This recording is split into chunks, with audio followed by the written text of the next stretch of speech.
가기선은 증시각도기. 안녕하십니까, 증시각도기TV 시청자 여러분. 오늘도 참으로 멋진 날이 밝았습니다. 오늘은 여러분들과 조금 늦게 만나게 되었는데요. 오늘 저를 항상 아침마다 데려다주는 아주 비싼 차가 안 왔습니다. 가끔씩 차가 이렇게 빵꾸를 내는 경우가 가끔 있어요. 네, 그래서 오늘 조금 출근이 좀 늦다 보니까 여러분들 조금 늦게 만나게 되었습니다. 어제 세금 낸 거 회수하는 방법 얘기했더니 그거 어떻게 알고 그냥 열차가 아침에 새벽 열차가 안 오게 돼가지고 좀 늦었습니다. 근데 저는 이제 아침에 출근할 때마다 책을 읽으면서 오늘 이 시간들이 굉장히 행복해요. 오늘은 특별히 클로드 세넌에 대한 이야기를 들었는데 정말 천재 중에 천재.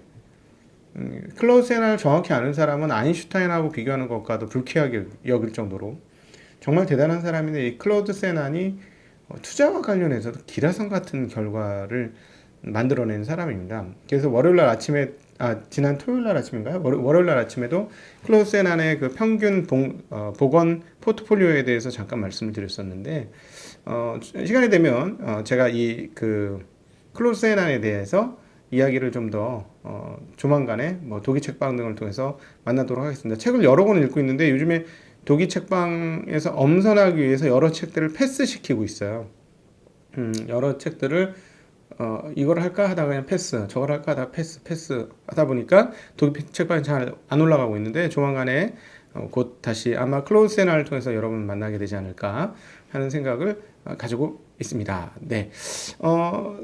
오늘 정말 재미난 시장이었어요. 오늘 무엇보다도 연준의 회의에 대한 내용들이 발표가 되었죠. 그동안에 제가 예상했던 수준이었는데, 발언 내용은 상당히 제 입장에서는 비둘기적이었습니다. 그런데 그들의 발언을 채권 시장에서는 어떻게 받아들였을까요?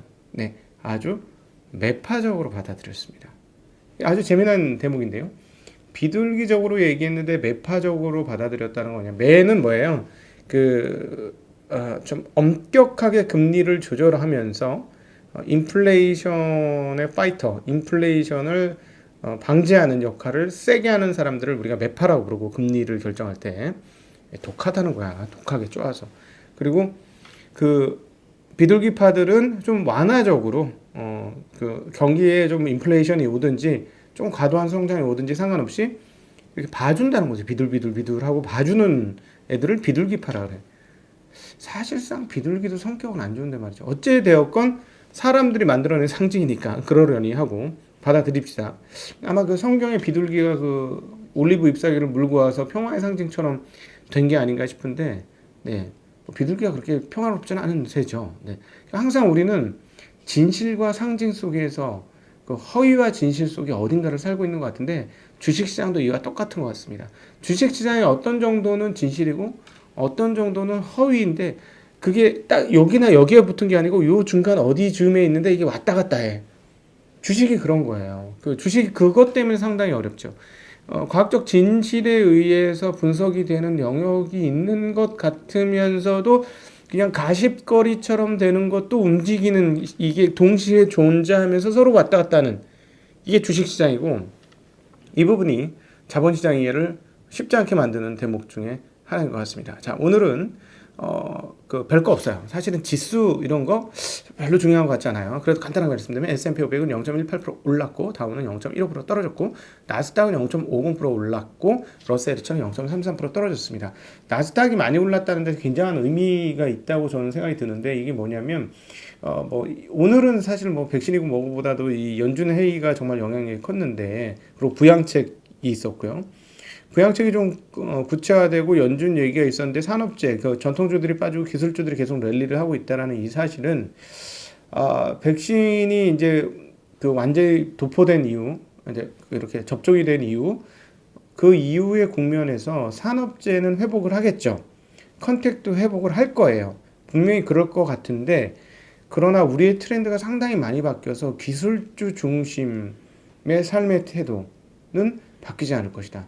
이는 일컬어 즉 우리가 쓰던 핸드폰을 버리지는 않을 것이다 라고 한마디로 말씀드릴 수 있을 것 같아요. 그런 정도의 흐름들을 충분히 예상해 볼 수 있게 만드는 오늘 장이었습니다. 그래서 오늘 기술주들이 대체로 강세였고, 뭐 애플 같은 경우는 어제 미친 듯이 올랐기 때문에 오늘 쉬었습니다만, 다른 빅테크인 아마존이 2.4% 올랐고 마이크로소프트 2.4% 오르면서 시장을 쭉 끌어갔고요. 칩 주식들은 좀 엇갈렸는데 인텔은 0.9 올랐고 퀄컴은 0.93 올랐습니다. 마이크로 테크놀로지는 0.2 떨어졌고 AMD 0.28, 엔비디아 0.88, 테슬라 1.66% 떨어졌습니다. 이렇게 좀 엇갈리고 있는데 그건 많이 올라서 그런 거고, 그럼에도 불구하고 기술주들이 우리의 삶의 중심에 있을 것이다라는 생각을 다시 한번 해보게 되는 그런 날이었어요. 자, 오늘 일단 채권 시장부터 먼저 짚고 넘어가죠. 채권의 금리가 쭉 올랐다 다시 좀 제자리로 오면서 마감이 되어졌는데, 이렇게 금리가 중간에 훅 올랐던 것은 원하는 얘기가 안 나왔다는 거예요. 근데 그럼 도대체 연준에서 무슨 얘기를 했느냐? 채권 매입에 대한 가이던스, 그리고 향후에 어떻게 할 것이라는 가이던스를 얘기했는데, 이번에 상당히 구체적으로 얘기했습니다. 알고는 있었습니다만 구체적으로 했는데, 매월 최소 800억 달러의 국채와 400억 달러의 모기지 증권을 매입을 하겠다라고 얘기를 했어요. 자, 지난번에 가끔 제가 입찰에 대한 얘기를 드립니다. 입찰이 좀 자주 있을 때도 있지만, 입찰 규모가 한 1100억 달러대, 1170억, 80억 뭐 이런 정도가 있는데, 그 중에 얼마를 지금 FOMC가 사요? 800억 달러. 물론 이제 입찰이 두 번 있으면 뭐 다르겠습니다만, 두 번, 보통 한 번 있는 것 같은데, 예. 이건 뭐예요? 8할 가까이를, 7할 이상을 연준이 사고 있는 것이다. 이게 미국의 현재 실체입니다. 미국이 국채를 발행했을 때 상당 부분 누가 갖고 간다? 연준이 가지고 간다. 그럼 나머지 1100 몇십억 달러라고 치면 한 얼마예요? 300억 달러 정도만 다른 기관들이 갖고 가는 거잖아요. 이거는 국채 발행이 적지 않다는 걸 의미하는 거 아닐까요? 저는 그렇게 여겨집니다. 이 부분 하나 놓고요. 그 다음에 800억 달러의 국채와 400억 달러의 모기지 증권을 매입하겠다라고 발표했습니다. 그러니까 알고 있었던 내용인데 구체적으로 이야기를 했고, 그리고 또 하나, 현행 제로금리 수준을 2023년까지 동결하겠다. 동결이 아니고 동결하겠다라고 이야기를 했죠. 현재 0에서 0.25%인데요. 그러면서 굉장히 재미난 얘기를 합니다. 네, 굉장히 재미난 얘기. 경제 회복이 둔화될 경우 매입 규모와 만기를 늘릴 수 있다는 얘기는 했지만, 현재에 진행하고 있는 매입이나 만기는 적정하다라고 얘기했어요. 이것 때문에 채권 시장이 실망한 거예요. 어제도 말씀드렸죠. 너무 기대감이 높아진 거예요. 채권 시장 입장에서 연준이 우리를 살려줄 거야, 우리를 더 떠먹여줄 거야, 우리를 올려줄 거야. 욕심 너무 과했어. 욕심이 너무 과해. 사실 이 정도가 나쁜 건 아니잖아요. 이렇게 연준이 시장에서 돈을 공급해 주는 건. 근데 시장만 그렇게 바랬던 거죠. 사실 그렇게 되면 어떻게 될까? 주식시장 더 오르지 않을까 했는데, 주식시장이 생각보다 그렇게 오르진 않았어요. 뭐 부양책 타결은 둘째치고. 근데 원자재 가격은 계속 올랐고 달러 가치는 떨어졌어요. 자, 잘하면 말이죠. 미국의 상승폭이 약간 둔화되는 느낌? 왜냐면 많이 올랐으니까. 그러면 이거 결국은 미국은 어떻게 돼? 다음에 기업들의 실적이 만들어져야만 땡긴다. 이런 생각도 조금 드는 그런 아침이었고요. 다시 연준으로 돌아가서 정말 뭐 엄청난 이야기를 했는데, 현재 낮은 금리를 고려하면 증시가 꼭 고평가된 것도 아니다라고. 아니, 연준 의장이 뭐 이런 얘기까지 해. 근데 이런 얘기를 했다는 거죠. 근데 저는 놀랐습니다. 이 얘기를 보고 상당히 놀랐는데, 이건 무슨 말이냐?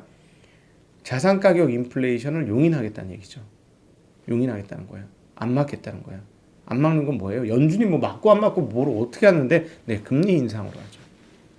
연준은 금리가 가장 강력한 무기이기 때문에 금리를 가지고 무언가를 할 수 있습니다. 근데 무슨 말이에요? 금리 인상을 안 하겠다는 얘기죠. 앞서 말씀드렸던 그것과 연계되어 2023년 말까지 동결하겠다라는 거죠. 자, 그러면 앞으로 판세는 어떻게 되느냐? 너무나 재미있는 판세가 펼쳐진다라고 볼 수 있죠. 아침부터 혼자 뮤지컬을 하네. 네. 너무 재밌는 거. 저는 이게 서당계 3년을 하면은 풍어를 읊는다고 하잖아요. 근데 풍월이 뭐야? 풍월. 네. 이런 거지. 하는 게 이게 풍월이겠죠. 풍어를 읊는데 연준을 계속 연구를 아침마다 여러분들 만나면서 연준을 계속 연구하다 보니까 연준이 무슨 생각을 가지고 있는지 이제 알겠는데 오늘 그 내용들이 일부가 조금 더 열려진 거죠. 뭐냐면 자산 가격 인플레이션과 실제 인플레이션은 열어주겠다. 근데 일단 그 뭐냐면 인플레이션에 대한 그 뭐랄까 예상치가 굉장히 낮습니다. 계속해서 2023년까지 가더라도 쉽사리 2% 이상 못 오를 거라고 지금 거의 확신하고 있는 것이죠. 그래서 실물 기대 인플레이션이 오히려 올라오기를 기다리고 있는 거예요. 제가 이제 BER을 말씀드리면서 브레이크 이븐 레이트 본전 금리를 말씀드리면서 본전 금리가 10년물 기준으로 1.88, 5년물 기준으로 1.14, 1.84 뭐 이렇게 되고 있으니 이게 2%가 넘어가면 연준으로서는 소위 말하는 테이퍼링이라든가 그다음에 긴축, 금리 인상 이런 걸 할 가능성도 있다. 그게 이제 증시에 상당한 부담이 될 것이다 했는데 오늘의 연준의 말만 딱 봐서 해석을 해보면 연준은 당분간 금리 안 올릴 거야. 우리가 생각할 때 그렇게 지금 인플레이션 심하지 않아. 아니, 우린 인플레이션이 좀 낮으면 좋겠어. 라는 얘기를 하고 있다라고 느껴졌다는 거죠. 오늘 이 얘기들에서는. 자, 그러면 어떻게 될까요? 그러면 인플레이션을 해지할 수 있는 자산이 좋아지는 거지. 저는 그렇게 읽혀졌습니다. 오늘 연준의 이 FOMC 회의의 그 내용들을 보면서 인플레이션을 해지할 수 있는 자산이 굉장히 좋아질 것이다. 라는 거를 다시 한번 새삼 느끼게 되었습니다. 네. 아침에 또 이런 생각이 들더라고요. 저는 오면서 저 올해 뭐 정말 여러 가지 일들이 있었는데 뭐 자산도 이제 늘고 뭐 고객 자산도 늘고 뭐 다 고객 이렇게 저렇게 돈도 벌고 하는데 부자인가? 뭐가 부자인가?라는 생각이 갑자기 출근길에 문득 들었어요. 근데 저는 제가 굉장히 부자라는 생각이 들었어요. 왜 갑자기 그런 생각이 들었냐면 저희 부족하고 모자란 이 채널에 거의 10만 정도의 분이 함께하고 계시잖아요.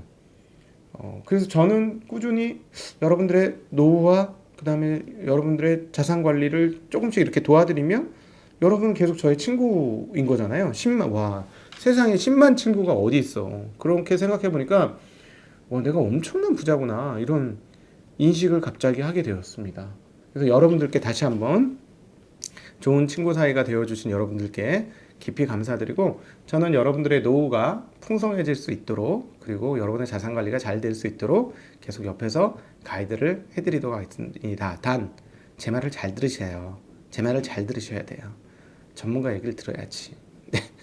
선무당에 사람 잡아요. 전 선무당은 아니니까 고통을 당한 무당이지. 아우 정말 힘들었다. 네.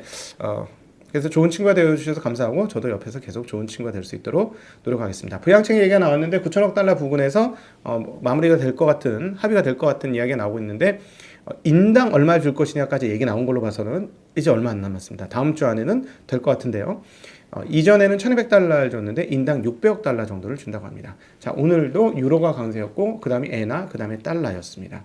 달러는 계속 조금씩 약세가 되어지고 있는데 어떤 게 기점 랭라인이 될 것이냐면 88.25 그 달러 지수 기준으로 2018년 2월에 그때가 기록했던 저점이 88.25였습니다. 그래서 이것을 과연 어떻게 할 것이냐, 지킬 것이냐, 깨질 것이냐에 따라 상당히 달라지는데 연준의 현재 태도로 봐서는 저는 뭐 아니면 도다 아니면 홀 아니면 짝을 골라라 이렇게 저한테 칼을 들이밀고 야 빨리 안 골라? 너 빨리 골라? 이렇게 저한테 압박과 겁박과 강제를 한다면 전 밑으로 생각을 하겠습니다.